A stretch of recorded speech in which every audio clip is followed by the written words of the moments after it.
கன்னிராசி அன்பர்களுக்கும் நேயர்களுக்கும் ஆனந்த வணக்கங்கள். இப்போ கன்னிராசிக்கு பார்த்தீங்கன்னா கண்டக சனி அப்படின்றத நம்பலாம் வேண்டாம்.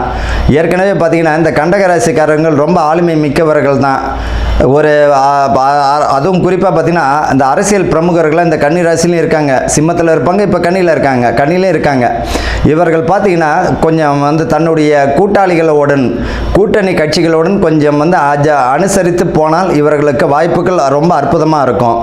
ராசிக்கு 2ஆம் இடத்தை குரு பார்க்கிறார். ராசிக்கு 2ஆம் இடத்துல குரு பார்வை செய்கிறது பார்த்தீங்கன்னா தனஸ்தானமும் சரி, குடும்பஸ்தானத்தில் நல்ல ஒரு குதூகலம் தான், மகிழ்ச்சியை தந்துடும்.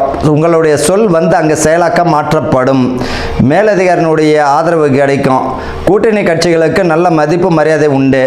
அதே போல் பார்த்தீங்கன்னா இவர்கள் பொறுத்த வரைக்கும் நல்ல ஒரு வெற்றி வாகை சூடக்கூடிய காலமாக தான் இருக்கும்.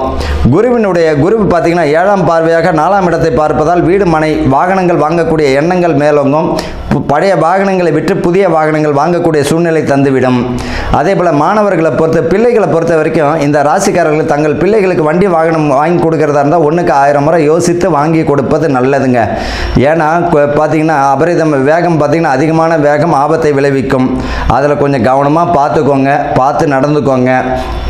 டிராஃபிக் ரூல்ஸை ஃபாலோ பண்ணுங்கள்.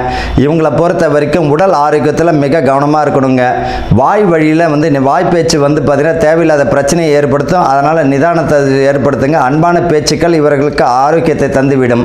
மன உளைச்சலேருந்து தப்பிக்கணும் அப்படின்னு நினச்சிங்கன்னா விநாயகர் வழிபாடு, உங்கள் வீட்டுக்கு பக்கத்தில் இருக்கக்கூடிய விநாயகர் பெருமானுக்கு எப்பெல்லாம் மன உளைச்சல் இருக்கோ ஒரு சிதறகா போட்டு உடைங்க.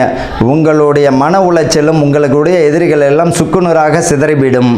ஆக மொத்தத்தில் பார்த்தீங்கன்னா இந்த கன்னிராசிக்காரர்கள் அன்பர்களுக்கு பார்த்தீங்கன்னா முழு வெற்றியும் யோகமும் கவனமும் பாதுகாப்பும் உடைய மாதம் இது, இந்த தை மாதம். வாழ்த்துக்கள். வாழ்க வளமுடன்.